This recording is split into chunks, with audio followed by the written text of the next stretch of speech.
So nearly every community has some sort of a nature preserve. It's usually required in the developmental process, just so animals and birds and, water runoff. It serves a lot of purposes. So this is actually a filter marsh in the community of Sterling Oaks, which is in North Naples. Now from Bonita Springs, it's just like a mile south on US 41, across the street from Audubon.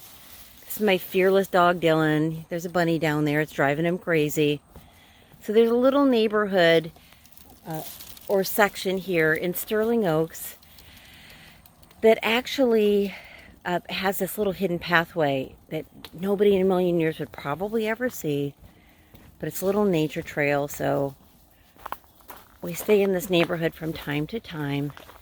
So I thought I would start pointing out some of these when I go into the neighborhoods. I mean, Bonita Bay, Pelican Landing.